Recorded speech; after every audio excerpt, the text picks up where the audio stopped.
So next question ఇక్కడ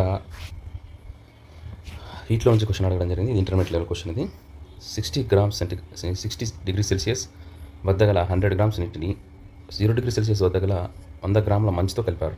ఫలిత ఉష్ణోగ్రత విలువ ఎంత అన్నాడు. విశిష్టోష్ణం ఇచ్చిండు 1 calorie per gram degree Celsius and గుప్తోష్ణం ఇచ్చిండు 80 calorie per గ్రామ్స్లో ఇచ్చిండు మనకి. సో మనకి ఇక్కడ కనుక్కోవాల్సింది ఏంటంటే ఫలిత ఉష్ణోగ్రత విలువని మనం కనుక్కోవాలి. సో దీనికోసం హీట్ లాస్ట్ దేనివల్ల నీరు అనేది మనకు 60 డిగ్రీల సెంటిగ్రేడ్ వద్ద ఉన్న నీరు 0 degrees దగ్గరికి రావాలి కదా. సో ఇక్కడ స్పెసిఫిక్ హీట్కి సంబంధించింది, వాటర్కి సంబంధించింది, is equal to heat gained of ice. Heat gained by ice. Ice అనేది ఉష్ణోగ్రతను గ్రహిస్తుంది కాబట్టి ఇలా. సో ఈ ఉష్ణరాశి, ఈ ఉష్ణానికి, ఐస్ ఉష్ణానికి, వాటర్ ఉష్ణానికి లేదా వాటర్ హీట్కి, ఐస్ హీట్కి ఈ రెండు కూడా ఈక్వల్గా ఉంటాయి, ఈక్వల్ సమతుల్యంలోనే ఉండాలి. సో కాబట్టి ఇక్కడ మనం heat last by water formula తీసుకుంటే కనుక దీన్ని QW అని తీసుకుంటున్నాం, is equal to Q ice అని తీసుకుంటున్నాం. సో ఇక్కడ మనకు దీని ఈక్వేషన్ ఏమవుతుందంటే ఇది స్పెసిఫిక్ హీట్ పరంగా చెప్పాలి కాబట్టి M into S into delta T టెంపరేచర్లో difference is equal to M into S into delta T plus and M into L specific. ఇది గుప్తోష్ణానికి సంబంధించింది, లేటెంట్ హీట్. సో ఇది దేనికి సంబంధించిన, ఇవి ఐస్కి సంబంధించింది, ఇది వాటర్కి సంబంధించిన ఈక్వేషన్. ఇప్పుడు దీంట్లో సబ్స్టిట్యూట్ చేస్తే కనుక వాటర్ ద్రవ్యరాశి మాస్ని తీసుకుంటే కనుక 100 grams. So 100 grams into specific heat of water 1 calorie per gram degree Celsius and into delta T అంటే డిఫరెన్స్ ఏంటి, 60 degrees సెల్సియస్ నుంచి 0 degrees సెల్సియస్కి వస్తుంది.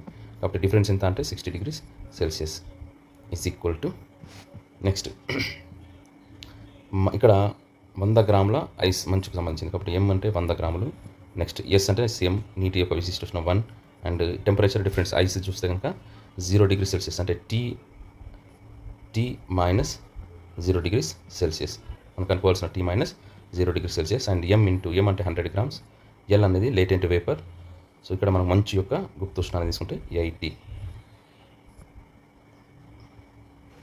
Next 100 into 60,000 is equal to 100 T next plus 8,000.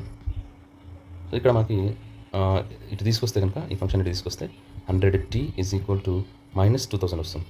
So మనం చేస్తే కనుక T వాల్యూ అనేది minus 20 degrees వస్తుంది, minus 20 degree Celsius. ఇక్కడే మనకు ఈ నెగిటివ్లో వచ్చింది కాబట్టి ఇది అనేది మనకంటే ఇక్కడ ఈ ఉష్ణం అనేది QW అనేది మనకి ఇక్కడ అర్థమైపోతుంది. QW is less than Q ఐస్గా వచ్చింది. సో ఇది కండిషన్. ఇలా ఉండవద్దు. మనకి Q అంటే ఉష్ణం అనేది వాటర్కి ఎక్కువ ఉంటుంది, ఐస్కి తక్కువ ఉంటుంది. ఇలా ఉంటేనే మనకు సాటిస్ఫై అవుతుంది. కాబట్టి దీని వాల్యూ మనకి ఎంత అవుతుందంటే మైనస్ 20 degrees సెల్సియస్. మనకి ఇక్కడ ఆప్షన్స్లో 0 ఉంది కాబట్టి 0గా కన్సిడర్ చేస్తాం, ఎందుకంటే కండిషన్ని సాటిస్ఫై చేయట్లేదు కాబట్టి 0 degrees సెల్సియస్ వేసుకుంటాం. Option 4 is the right answer. Next question, పౌనపున్యాల మధ్య గరిష్ట భేదం ఇంతకు మించినప్పుడు విస్పందనాలు వినవచ్చు. సో మనకి ఎంతకు మించినప్పుడు అంటే according to the property persistence of hearing, impression of sound heard persist of our mind for 1/10 seconds. So number of beats per second should be less than 10. Hence difference frequencies, two sources must be less than 10. ఇక్కడ రెండు frequencies తీసుకుంటే కనుక అది μ1 is ఇక్కడ మనకు difference తీసుకుంటే కనుక 10 కంటే తక్కువ ఉండాలి. 10 కంటే తక్కువ ఉండాలి, అప్పుడే మనకు విస్పందనాలు అనేవి ఏర్పడతాయి. 10 కంటే తక్కువ ఉండాలి.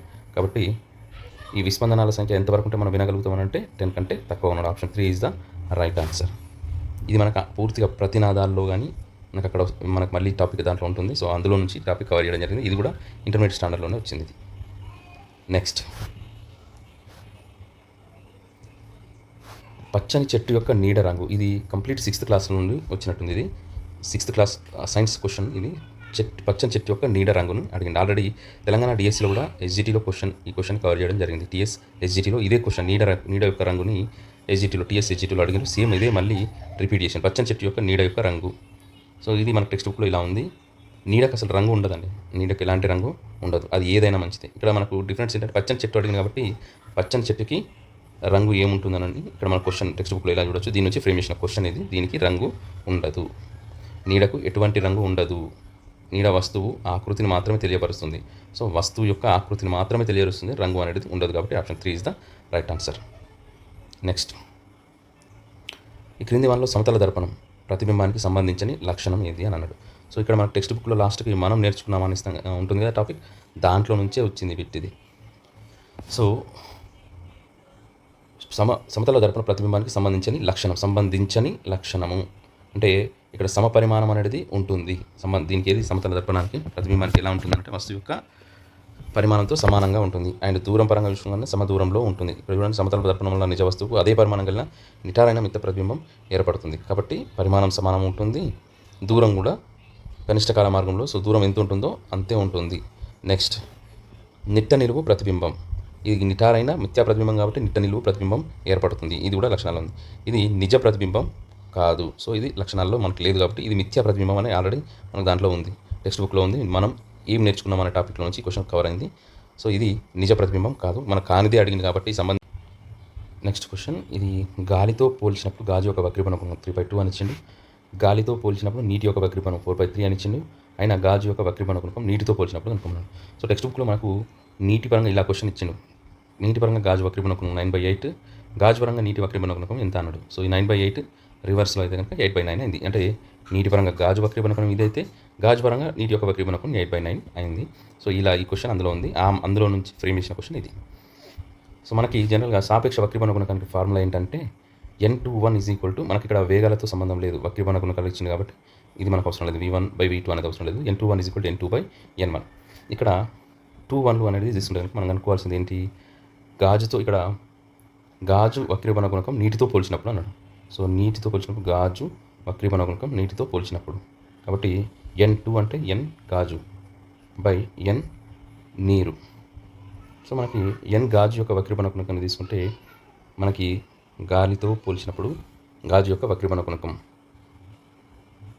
లేదా గాలితో పోల్చినప్పుడు నీటి వక్రీభవన గుణకం. సో ఇది 3, ఇక్కడ మనకు గాజు యొక్క వక్రీభవన గుణకం 3/2గా తీసుకుంటున్నాం. నెక్స్ట్ నీటి పరంగా గాజు యొక్క వక్రీభవన గుణకం 4/3గా తీసుకుంటున్నాం. సో మనకు ఆన్సర్ ఏమవుతుంది, 3/2 ఇంటూ 3/4. సో 9/8 అనేది మనకు ఆన్సర్ అవుతుంది. సో 9/8 ఇక్కడ ఉంది, ఆప్షన్ 2 కాదు, 9/8 అనేది సెకండ్ ఆప్షన్లో ఉంది, సెకండ్ ఆప్షన్. 8/9 కాదు, 8/9 ఏంటిది, గాజు పరంగా నీటి యొక్క వక్రీభవన గుణకం. సో ఇక్కడ మనకు చూడొచ్చు, ఇది గాజు పరంగా వక్రీభవన గుణకం 8/9. ఇక్కడ మనకు క్వశ్చన్ ఏమన్నా గాజు వక్రీభవన గుణకం నీటితో పోల్చినప్పుడు అన్నారు కాబట్టి option 2 is the right answer.